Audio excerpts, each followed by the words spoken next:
Hello student, welcome to online class. आज हम पाठ 10 जिसका नाम है मेरा कसूर क्या है में भाग 3 का अध्ययन करेंगे।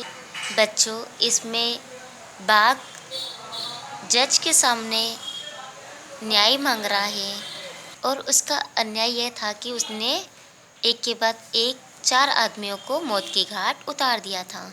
अब आगे। महानुभाव, आप बिल्कुल सही कह रहे हैं। वह मैं ही था। मैंने ही उस घुसपैठियों को मारा था।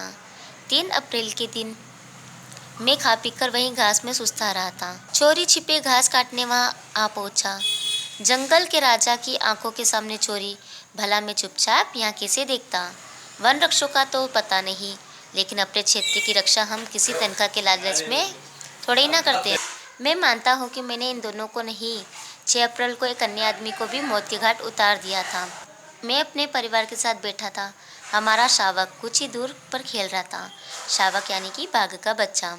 उसी समय वह आदमी मेरे हंसते खेलते परिवार में बाधक बन गया। क्या अपने शावक की रक्षा करना मेरा कर्तव्य नहीं था? मुझे पकड़ने के लिए जोर से तलाश शुरू कर दी। मेरे लिए जीवित चारा बांधा गया। मैंने आपकी इस भेंट को शर्त से स्वीकार किया।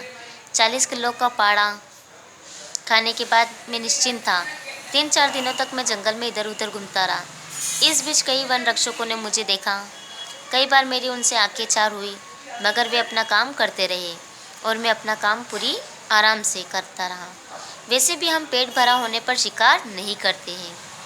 वन रक्षक ने मेरे लिए 3-4 दिनों के बाद चारा बांधते रहे।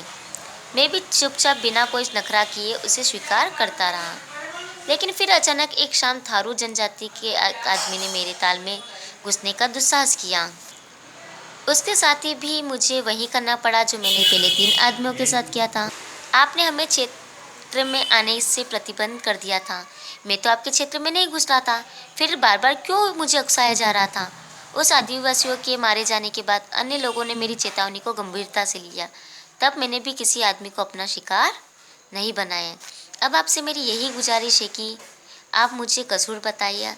यदि मैं आपको भी आदमखोर लगता हूँ तो मुझे अपराधी घोषित किया जाए, अन्यथा मुझे अपने परिवार के साथ दुधवा राष्ट्रीय उद्यान में स्वच्छंद विचरण करने दिया जाए।